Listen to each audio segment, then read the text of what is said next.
কানাডার প্রধানমন্ত্রী Justin Trudeau যুক্তরাষ্ট্রের ৫১তম রাজ্য হওয়ার প্রস্তাবকে একদম নাকচ করে দিয়েছেন। ট্রাম্প কানাডাকে যুক্তরাষ্ট্রের অংশ হওয়ার প্রস্তাব আবারও দেন, যার পরিপ্রেক্ষিতে ট্রুডো তার দৃঢ় প্রতিক্রিয়া জানিয়ে বলেন, কানাডার মার্কিন যুক্তরাষ্ট্রের অংশ হয়ে যাওয়ার কোনো সুযোগ নরকেও নেই। এটি ট্রাম্পের সেই দাবির পর যেখানে তিনি কানাডাকে যুক্তরাষ্ট্রের অঙ্গরাজ্য হিসেবে অন্তর্ভুক্ত করতে অর্থনৈতিক শক্তি ব্যবহার করার হুমকি দেন। কিন্তু ট্রুডো তার সামাজিক মাধ্যম ফেসবুকে লিখেছেন, আমরা দুদেশের শ্রমিক ও সম্প্রদায় একে অপরের সবচেয়ে বড় ব্যবসা ও নিরাপত্তা অংশীদার। আমাদের সম্পর্ক শক্তিশালী এবং এ ধরনের প্রস্তাব আমাদের একীভূত হওয়া সম্পর্কে কোনোভাবেই প্রভাব ফেলবে না। এর আগে কানাডার প্রধানমন্ত্রী জাস্টিন ট্রুডো পদত্যাগের ঘোষণা দিয়েছেন। কানাডার প্রধানমন্ত্রী জাস্টিন ট্রুডো রাজনীতিতে এক নতুন দিগন্ত উন্মোচন করেছেন। ২০১৫ সালে তিনি প্রথম প্রধানমন্ত্রী নির্বাচিত হন। এরপর থেকে প্রগতিশীল ও উদার নীতির প্রতীক হিসেবে দেখা হচ্ছিল তাকে। তবে সময়ের সঙ্গে সঙ্গে তিনি কিছু চ্যালেঞ্জের মুখোমুখিও হয়েছেন। শাসনকালের শেষ দিকে তাকে এবং তার সরকারের কার্যক্রমকে ঘিরে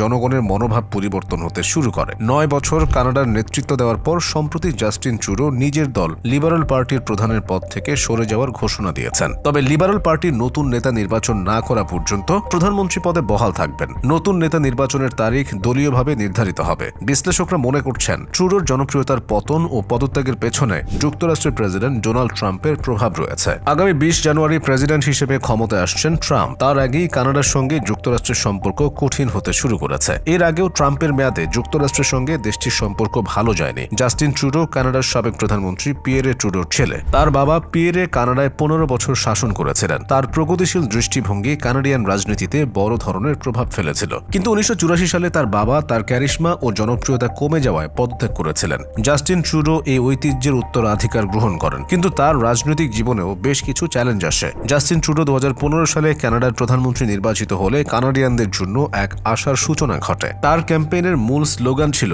সানি ওয়েজ বা উজ্জ্বল পথ। তিনি কানাডাকে একটি সমতা ভিত্তিক ও বহু সংস্কৃতিবাদী সমাজে পরিণত করার প্রতিশ্রুতি দিয়েছিলেন। এখনকার কানাডা যতটা বহু সংস্কৃতিবাদী ও আন্তর্জাতিকতাবাদী দেশ হিসেবে পরিচিত, এর অনেকটাই কৃতিত্ব জাস্টিন ট্রুডোর। তার নেতৃত্বে কানাডা বহু সংস্কৃতির চর্চা করেছে। দেশটিতে ফরাসি ও ইংরেজি ভাষা গুরুত্ব পেয়েছে। শুরুতে কানাডার জনগণের মধ্যে ট্রুডোর জনপ্রিয়তা ছিল অনেক বেশি, তবে কিছু সময় পরেই পরিস্থিতি বদলাতে শুরু করে। কানাডার জনগণ বিশেষভাবে জীবনযাত্রার খরচ বৃদ্ধি ও বাসস্থানের সংকটের জন্য তাকে দায়ী করতে শুরু করেন। এছাড়া তার শিথিল অভিবাসন নীতির কারণে দেশটিতে জনসংখ্যা বেড়ে গিয়েছিল। এতে কিছুটা অর্থনৈতিক সমস্যা দেখা দেয়। বিশেষত বাসস্থানের সংকট ও জীবনযাত্রার খরচ বৃদ্ধি জনগণের মধ্যে ক্ষোভ সৃষ্টি করে। এর পাশাপাশি কোভিড-১৯ মহামারীর সময় তার সরকারের কার্যক্রম নিয়ে জনমনে অসন্তোষ দেখা দেয়। বিভিন্ন রাজনৈতিক কেলেঙ্কারি এবং তার ব্যক্তিগত জীবনের সমস্যা তার ভাবমূর্তিকে ক্ষতিগ্রস্ত করে। জাস্টিন ট্রুডোর শাসনকালের শেষে জনপ্রিয়তা কিছুটা কমলেও তার কাজগুলো কানাডার সমাজে দীর্ঘস্থায়ী প্রভাব ফেলেছে। তিনি যে নীতির প্রতি আস্থাশীল ছিলেন তা কানাডার জনগণের মধ্যে সমানাধিকার, সামাজিক ন্যায়বিচার ও বহু সংস্কৃতির প্রতি মনোভাব করেছে। ট্রুডোর নেতৃত্বে কানাডার আন্তর্জাতিক অঙ্গনে আরও বেশি পরিচিত হয়েছে। পাশাপাশি দেশটির বৈশ্বিক প্রভাবও বেড়েছে। তার নেতৃত্ব শুধু রাজনৈতিক নয়, বরং কানাডার জাতিগত ও সাংস্কৃতিক অগ্রগতির একটি বড় অধ্যায় হিসেবেও দেখা হচ্ছে।